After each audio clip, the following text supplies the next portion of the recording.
वर्षा जी राजस्थान से। राधे राधे महाराज जी। महाराज जी, अगर कोई साधक व्रत एवं उपवास मन को नियंत्रण करने के लिए करता है तो ये शरणागति में बाधा तो नहीं है? ऐसी स्थिति में साधक को क्या करना चाहिए महाराज जी?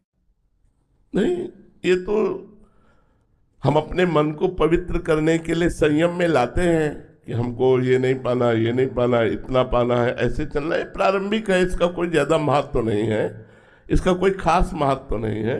सात्विक भोजन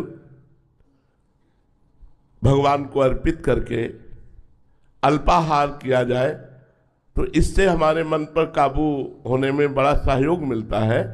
क्या इस चक्कर में ना पड़ना चाहिए कि मुझे दूधाहार रहना, मुझे फलाहार रहना, मुझे ये त्याग करना, मुझे वो त्याग करना है।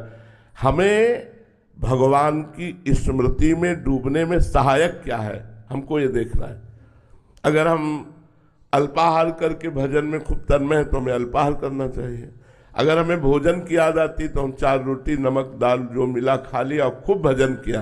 प्रधानता भजन की है, प्रधानता इस तरह के जो ये प्रारंभिक साधक करते हैं, करना भी चाहिए, लेकिन प्रधानता भजन की पुष्टता के लिए स्वल्पाहार और सात्विक भोजन, अब वो चाहे रोटी दाल हो, चाहे फल फूल हो, जो भी तुम्हें प्राप्त हो जाए। भगवत प्राप्ति के उपासक को चाहिए कि हमारा जो सबसे बड़ा बंधन है, विक्षेप है, वो इच्छा। इसीलिए हमारे यहाँ माधुकरी वृत्ति संतों को और गृहस्थ को धर्म से कमाए हुए धन के द्वारा प्राप्त अन्न अल्पाहार कहा गया है। 4 रोटी की भूख है तो 2 रोटी खा लो और खूब भजन करो। भजन करने के लिए ज्यादा ऐसा कोई व्यवहार, हमें ये ध्यान रखना, जीवन भर ध्यान रखना है। अब तो भगवान के विधान के अनुसार जैसा भगवान चलावे वैसा हो गया, महलों में रखे चाहे झोपड़ी में बांध दें। जीवन भर इस बात का ध्यान रखते रहे हैं कि इसके बिना हम रह सकते हैं कि नहीं।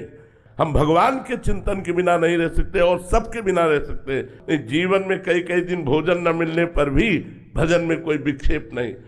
हम उपवास आदि करें पर यह ध्यान रखते रहे कि अधिक धन वाली वस्तुओं का अगर हम सेवन करेंगे, खाएंगे, पिएंगे तो फिर हमारे भजन में, नवीन साधना में फिर उन्नति नहीं होगी। और जब साधन परिपक्व हो जाता है तो भगवान जैसे चाहे वैसे रखे, महलों में रखे चाहे झोपड़ी में बांधते, उनका खेल है।